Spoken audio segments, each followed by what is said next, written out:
Donald Trump can't cover things up anymore.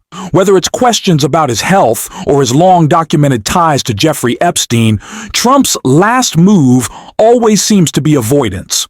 And today, that meant slipping away on a golf trip. But even that was overshadowed when news broke of a new court filing connected to Epstein.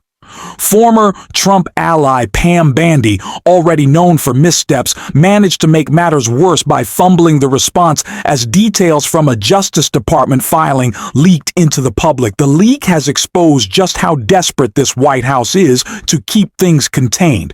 MSNBC just broke the story, and we're going to dive into all of it. But before we do, don't forget to hit the like button, and if you're new here, subscribe. It really helps support the channel.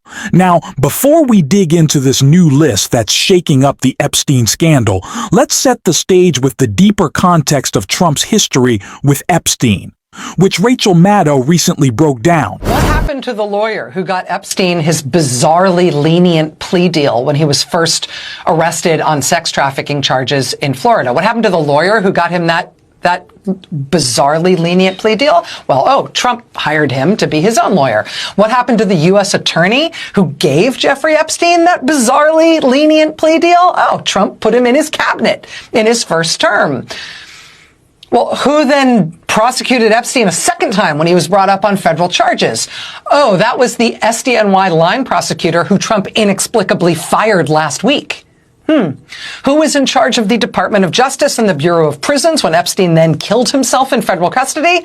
President Donald Trump. Who bragged to a reporter about how much Epstein seemed to like women on the younger side? Who said Epstein was a lot of fun to be with? Who bragged that he was friends with Epstein for 15 years? Who flew on his plane at least 7 times? And who now says that everybody needs to stop talking about Jeffrey Epstein right now? Answers there are Donald Trump, Donald Trump, Donald Trump, Donald Trump, and Donald Trump. Donald Trump's connection to Jeffrey Epstein runs much deeper than just their personal friendship, which spanned nearly a decade. Many of the same people who defended Epstein, who helped shield him from accountability, and who worked to keep his crimes out of the spotlight were also Trump's close allies. Some were his lawyers.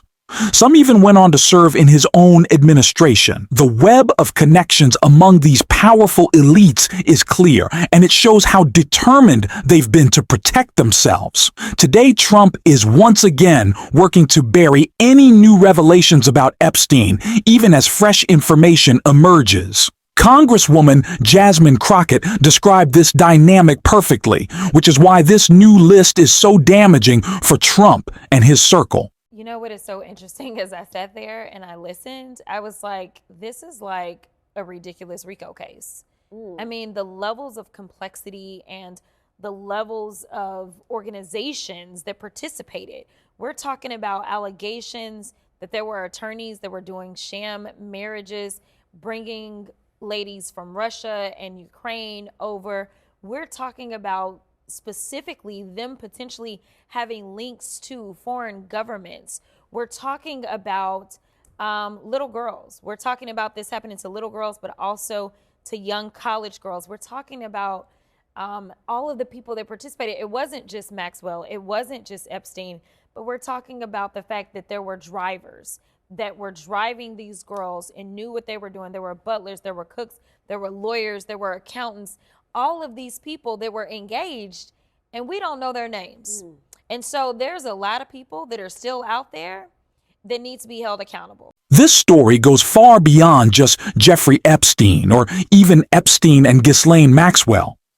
There was an entire network of associates and enablers involved, and Donald Trump knows that all too well. That's why his actions are so troubling. It wasn't just about protecting himself.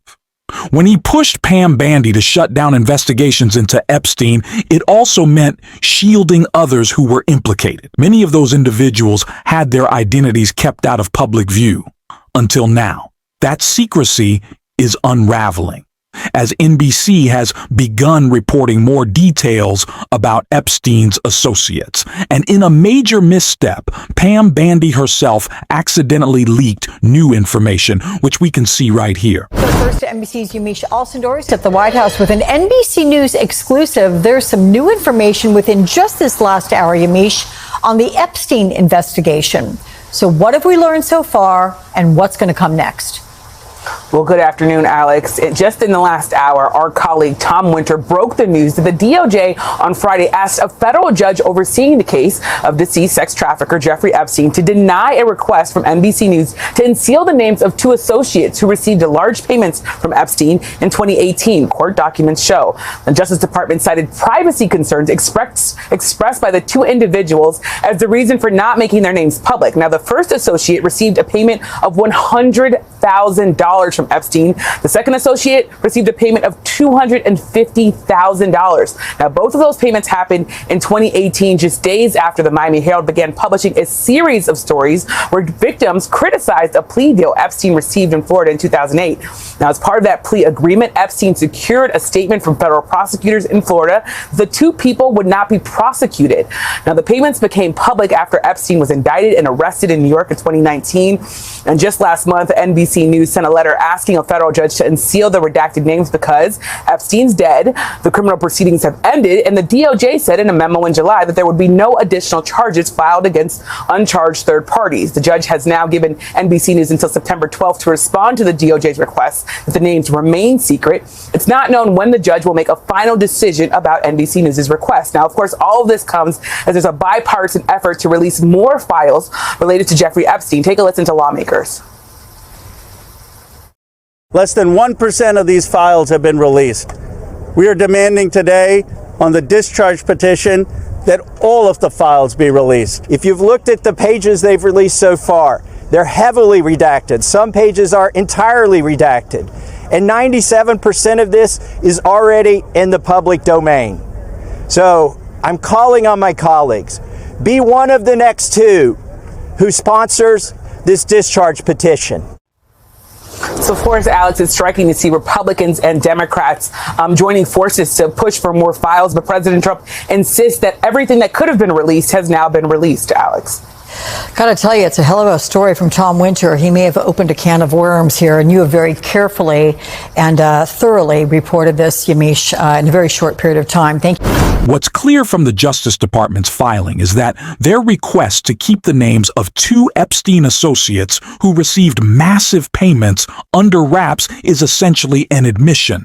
It shows there are connections Donald Trump and Pam Bondi don't want the public digging into because it opens up a whole new line of investigation. Now, MAGA's defense has been that they're only trying to protect the victims, that releasing too many details could cause more harm.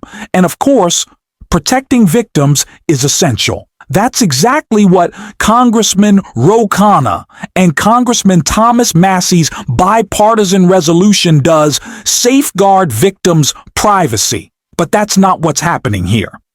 The DOJ's move is about shielding powerful associates who enabled Epstein and whose names absolutely matter for accountability. These are individuals who receive payouts, who may have ties to Epstein and potentially to Trump himself. That's the truth they're trying to keep hidden, because this story runs much deeper.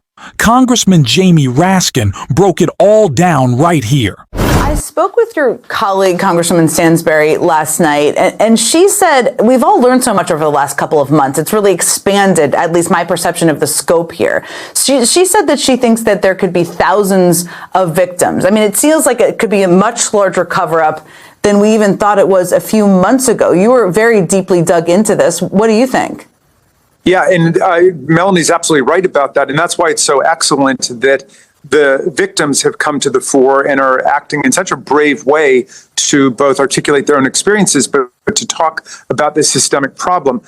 On the Judiciary Committee side, we're going to be releasing an explosive report early next week about how the Trump administration has been systematically dismantling the anti-human trafficking and anti-domestic violence programs and grants across the federal government. Human trafficking programs at the Department of State, at the Department of Justice, at Health and Human Services, USAID, you name it. And we've collected all of that, and we're going to show people that this is an administration that is on the side of the human traffickers and the sex abusers. And if you look at Donald Trump's pardons, and if you look at various actions taken by the Department of Justice, they are overwhelmingly on the side of sexual offenders and human traffickers. So this is not like one kind of lonely, discrete, one-off episode we're talking about. This is now becoming clear, a whole system that the Trump administration is committed to.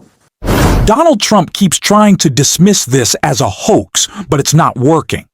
The evidence runs too deep, and every time he downplays it, he only ends up implicating himself further. That denial shows just how panicked he really is, and it's exactly why we have to keep covering this story, and we will, every single day on this channel. If you'd like to support that work, don't forget to hit subscribe, give this video a like, and if you've made it all the way to the end, drop a blue heart emoji in the comments.